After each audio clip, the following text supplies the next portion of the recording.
Now let's try to understand how to identify the contract. So in detail we will see how to identify the contract. For that, let's take the example of Netflix. Now if you are taking the subscription from Netflix, or if I say Netflix is giving you the subscription, so they can give you the subscription through the online agreement. Right now no verbal contract is being happen with them, but in real world with a lot of different businesses there may be some verbal contract or there may be some online agreement as well. So to identify the contract, firstly the contract should exist there in some written form or some online form or some electronic form, whatever is available there. Now the scenario is like a customer is going to subscribe the Netflix for $15, so there should be some defined amount they are going to charge.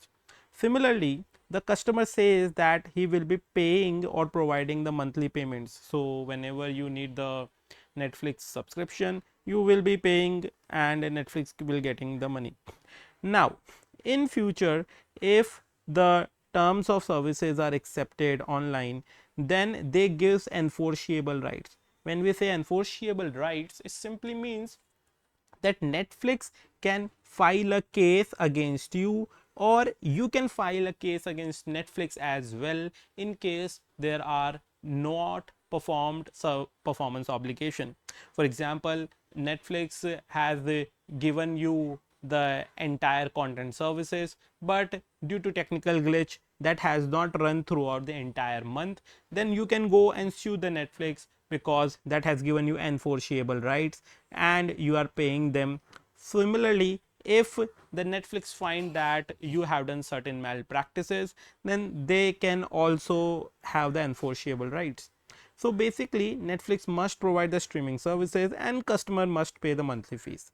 So these are some basic steps through which we can identify if the contract with the customer exists or not. And for that only, the textbook definition which exists is like this.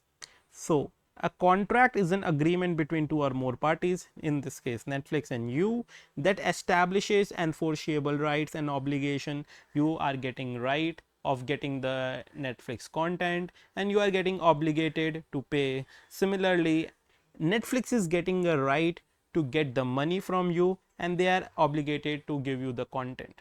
And based on the entity's customer business practices, the contract may be written or verbal or implied through conduct. So it may be dependent upon how the practices of contracts are happening. In some remote areas, in some countries, there may be written contract or verbal contract, but in some online media just like say Facebook, Google AdSense or Netflix, there may be some online contracts as well.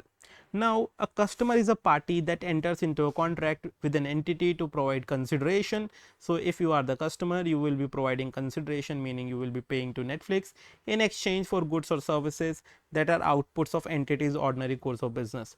Now it's in the business of Netflix that they provide the content, so that is in their ordinary course of business. So this is the textbook concept, that how to identify the contract with the customer.